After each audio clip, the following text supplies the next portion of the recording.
किसी एक गांव में सुधा नाम की महिला रहा करती थी। उसको दो बच्चे थे, सूरज और श्रावणी। एक रोड हादसे में सुधा के पति की मौत हो जाने के कारण पूरे परिवार की जिम्मेदारी सुधा पर आ गई थी।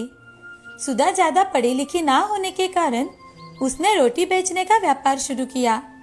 सुधा ने बनाई हुई रोटियां बहुत ही स्वादिष्ट और मुलायम हुआ करती थी। वो कभी भी लाभ की अपेक्षा ना करते हुए कम दामों में रोटियां बनाकर बेचा करती थी। सूरज और श्रावणी स्कूल में पढ़ाई किया करते थे।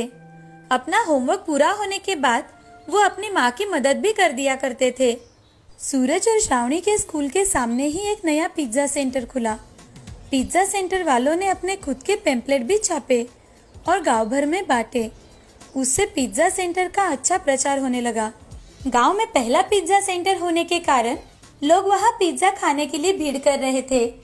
पिज्जा खाने की चाहत और उसका लुभावना चित्र देखकर लोग आकर्षित होने लगे। लोग लाइन में खड़े रहकर पिज्जा लेने लगे। तभी एक दिन स्कूल में श्रावणी की दोस्त सोना अपने दोस्तों को एक जगह बुलाकर बताती है, तुम्हें पता है, कल मेरे पिताजी मुझे नया पिज्जा सेंटर खुला है, वहाँ लेकर गए थे। वहाँ इतना स्वादिष्ट और टेस्टी पिज्जा मिलता है और वैरायटी तो इतनी होती है कि हम जल्दी चूज ही नहीं कर पाते। वो पिज्जा सेंटर हमारे गांव में खुला, ये हमारी खुशनसीबी है। हाँ सोना, तुम सही कह रही हो। मैं भी कल मेरे माँ के साथ पिज्जा सेंटर जाऊंगा। एक बार तुम सब भी पिज्जा सेंटर जाकर जरूर आओ। ऐसा कहकर सोना वहाँ से चली जाती है। सोना की बात सुन श्रावणी घर आकर अपनी माँ से, माँ, मेरी दोस्त सोना का परिवार उस पिज्जा सेंटर में पिज्जा खाने के लिए गया था। सोना कहती है कि वहाँ का पिज्जा बहुत ही स्वादिष्ट होता है। आप हमें कहीं नहीं लेकर जाती हो माँ, हमें भी पिज्जा खाना है, प्लीज माँ। और किसी दिन हम जाएंगे बेटी। सुधा ने समझा बुझाकर श्रावणी को शांत किया। श्रावणी ये सारी बातें सुनकर वहां से चली जाती है और सुधा सूरज से, देखो सूरज, सोनी छोटी बच्ची है, उसे कुछ समझ में नहीं आता। उसके दोस्तों की बातें सुनकर पिज्जा खाने की जिद कर रही है। मगर तुम्हें तो हमारे घर के हालात पता है ना। रोटियां बेचने से ही तो हमारा घर चलता है और पिज्जा बहुत महंगा होता है, जो सेहत के लिए बिल्कुल अच्छा नहीं होता। तुम श्रावणी को समझाओ बेटा। ठीक है माँ। ऐसा कहकर सूरज वहां से चला जाता है। थोड़े दिनों बाद सूरज का क्लासमेट रोहन का बर्थडे आया तो रोहन स्कूल में सबको पिज्जा पार्टी देने लगा। उस दिन उसने पिज्जा सूरज और श्रावणी को नहीं दिया।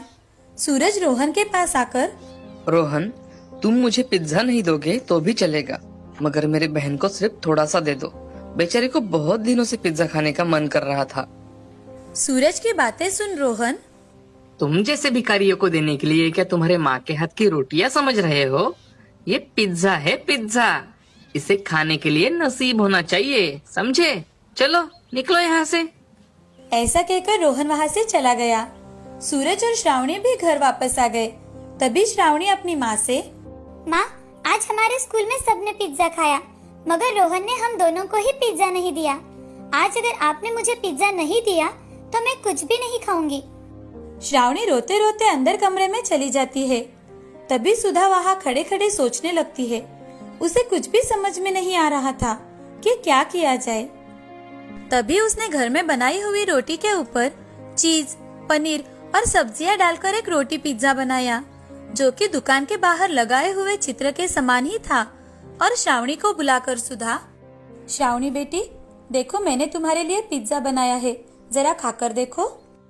मुझे ये बकवास रोटी पिज्जा नहीं चाहिए, मुझे पिज्जा सेंटर का पिज्जा ही चाहिए।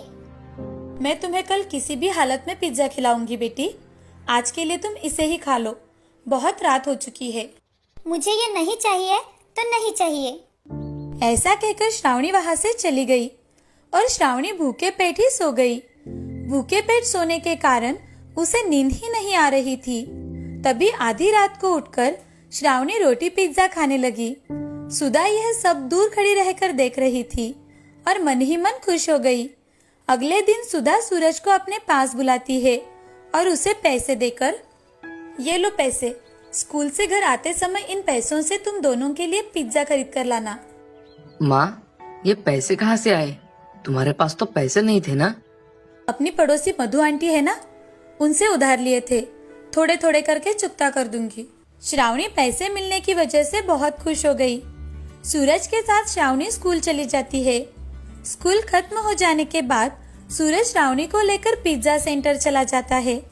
वहां जाते ही सिक्योरिटी गार्ड उन्हें रोककर तुम अंदर नहीं जा सकते। हम अंदर क्यों नहीं जा सकते? हमारे पास तो पैसे हैं ना। हमारे बॉस ने तुम जैसे को अंदर छोड़ने का ऑर्डर नहीं दिया है। ये सुन श्रावणी रोने लगती है। ठीक है अंकल, हम यही खड़े रहते हैं। बस आप अंदर जाकर हमारे लिए इन पैसों से पिज्जा लेकर आइए। सूरज की बात सिक्योरिटी गार्ड को ठीक लगी और उसने सूरज से पैसे लेकर पिज्जा काउंटर से पिज्जा लाकर दिया। दोनों खुशी से घर आए। घर आते ही श्रावणी बड़ी खुशी से चलो भैया, अब हम पिज्जा खाते हैं। ये लो। श्रावणी ने उसमें से एक स्लाइस निकालकर जल्दी से खा लिया और बॉक्स सूरज के सामने रख दिया। सूरज ने भी पिज्जा का एक स्लाइस उठाकर खा लिया।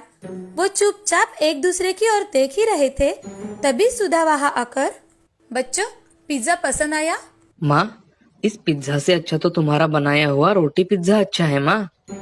हाँ माँ, ये सूखी हुई रोटी की तरह लग रहा है। कल आपने बनाया हुआ रोटी पिज्जा तो बहुत ही अच्छा था माँ। मगर तुमने तो कल कोई रोटी पिज्जा खाया ही नहीं, तो तुम्हें कैसे पता? हाँ, ये सुनकर श्रावणी वो माँ, वो ऐसा कहते ही सुधा जोर जोर से हंसने लगी। तभी सूरज अपनी माँ से, माँ, क्या आप मुझे और मेरे दोस्तों के लिए रोटी पिज्जा बना कर दोगी? मैं कल तुम दोनों को रोटी पिज्जा बना कर दूंगी। अगले दिन सूरज और श्रावणी अपने टिफिन में रोटी पिज्जा लेकर गए। लंच टाइम में अपने दोस्तों को रोटी पिज्जा खिलाया। उतने में रोहन वहां आ जाता है। रोहन सूरज से, तुम रोटी बेचने वाले हो, इससे ज्यादा तुम क्या ला सकते हो? ये ऐसा वैसा पिज्जा नहीं है, ये रोटी पिज्जा है। चाहो तो खाकर देख लो, ये तुम्हारे लाए हुए पिज्जा से कई गुना अच्छा है। रोहन एक रोटी पिज्जा का टुकड़ा उठाकर खाता है। तभी उसका स्वाद उसे बहुत पसंद आता है। तभी रोहन सूरज से, अरे हाँ सूरज, ये रोटी पिज्जा तो सच में बहुत स्वादिष्ट है। मैंने तुम्हारा अपमान किया और तुम्हें बहुत भला बुरा कहा, मुझे माफ कर दो। अरे रोहन, तुम मेरे दोस्त हो, मैंने तुम्हें कब का माफ कर दिया है। ऐसा कहकर सूरज और रोहन दोस्त बन गए। अगले ही दिन से सुधा अपने रेडी पर रोटियों के साथ साथ रोटी पिज्जा भी बनाकर बेचने लगी। सभी लोगों को रोटी पिज्जा बहुत अच्छा लगने लगा। लोग लाइन में खड़े होकर सुधा का बनाया रोटी पिज्जा खाने लगे। बहुत ही जल्दी वो पिज्जा सेंटर बंद हो गया और सुधा का रोटी पिज्जा बहुत फेमस हो गया।